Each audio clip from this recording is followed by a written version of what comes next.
औज़ुबिल्लाहि मिनश्शैतानिर्रजीम बिस्मिल्लाहिर्रहमानिर्रहीम। नाज़रीन करम अस्सलामु अलैकुम वरहमतुल्लाहि वबरकातुहू। इंशाअल्लाह तबारक व तआला आज हम लोग पढ़ेंगे तरकीब का सबक नंबर 10। और अब तक जो है इस सबक नंबर 10 में अब तक जो है हम लोग 4 कवाइद पढ़ चुके हैं और फिर उसके जो 4 कवाइद के जो मश्क है उस मश्क का आगाज़ भी कर चुके हैं। उस मश्क में तरकीब नंबर 1 भी हम लोग हल कर चुके हैं। इंशाअल्लाह तबारक व तआला जो है आज होगी हमारी तरकीब नंबर 2।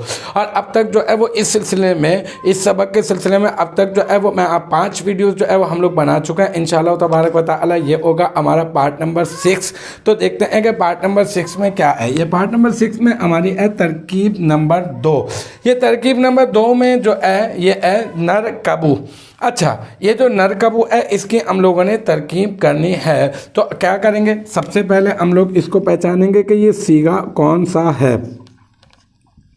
सीगा अब यूं गिरदान भी पढ़ सकते हैं। अगर आपकी आसानी के लिए मैं पढ़ दूं तो इसका माजी बनता है रकीबा और इसका मुदारे जो है वो पहला सीगा बनता है यरकबू। फिर यरकबू से गिरदान पढ़ते हैं हम यरकबू यरकबानी यरकबूना तरकबू तरकबानी यरकबना।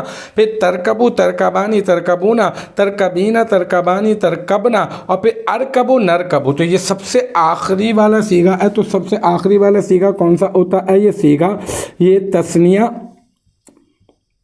तस्निया व जमा मुज़क्कर के लिए भी इस्तेमाल होता है ना। ये मुज़क्कर व मुअन्नस के लिए भी होता है। तो हम लोग इसको यूं ही लिखते हैं ना, सीगा तस्निया व जमा मुज़क्कर व मुअन्नस मुतकल्लिम। ठीक है, ये हो गया इसका सीगा। अच्छा, अब जो है वो फेल कौन सा है ये बताएंगे हम। जैसे मैं आपको बता ही चुका, ये नून जो है वो अलामत मुदारे है, ये भी याद रख लीजिएगा आप। ये फेल है, फेले मुदारे मुस्बत मारूफ। अच्छा, अब क्या बताना होगा? अब हमें जो है वो शश अक़साम के हिसाब से बताना होगा कि ये जो है वो सुलासी है या रुबाई है या फिर खुमासी है। तो हम लोग कहेंगे कि ये जो है वो इसके उरूफ़ असलिया मैंने यहाँ पे लिख दिए हैं आपकी आसानी के लिए कि 3 उरूफ़ असलिया, एक रा, एक काफ और एक बा। तो सिर्फ 3 ही उरूफ़ असलिया। तो हम लोग कहेंगे ये क्या है? ये है सुलासी मुजर्रद, सुलासी मुजर्रद है ये।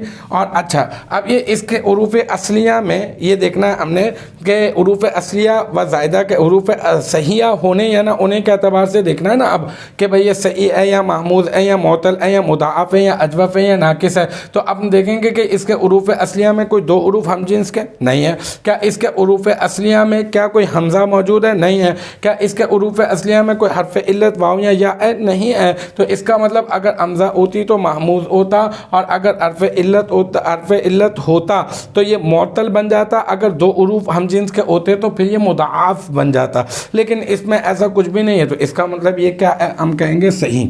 ये क्या है?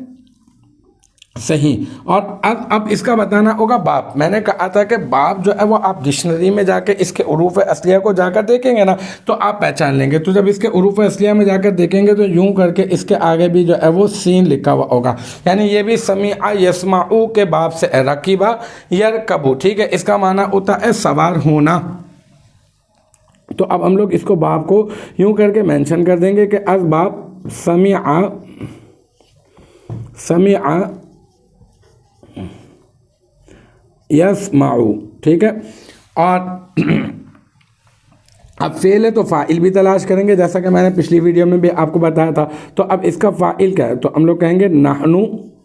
इसमें ज़मीर जो है ना वो छुपी हुई है ना, नहनु ज़मीर मरफू क्यों? महल रफ़ा में वाक़ है।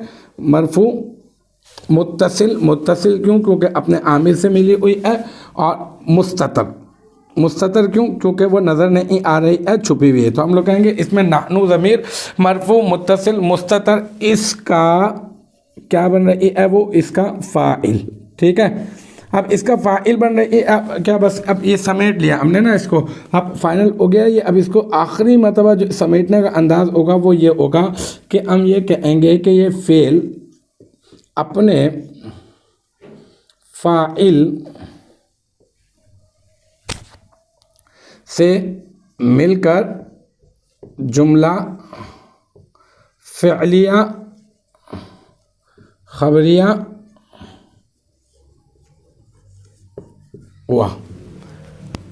بس یہ ترکیب ہماری مکمل ہو گئی. تو الحمدللہ ہمارا یہ آج جو ہے وہ سبق نمبر 10 کا جو ہے پارٹ نمبر 6 اور اس کی مشق نمبر 1 کی ترکیب نمبر 2 بھی اپنے اختتام کو پہنچی. اور مجھے امید ہے کہ یہاں تک کی جو بات ہے وہ آپ کی سمجھ میں آ گئی ہوگی انشاءاللہ تبارک و تعالی. نیکسٹ ٹائم اگلی ویڈیو اگلی کلاس کے ساتھ ملاقات ہوگی. جب تک آپ اپنا بہت خیال رکھیے گا. وآخر دعوانا ان الحمدللہ رب العالمین.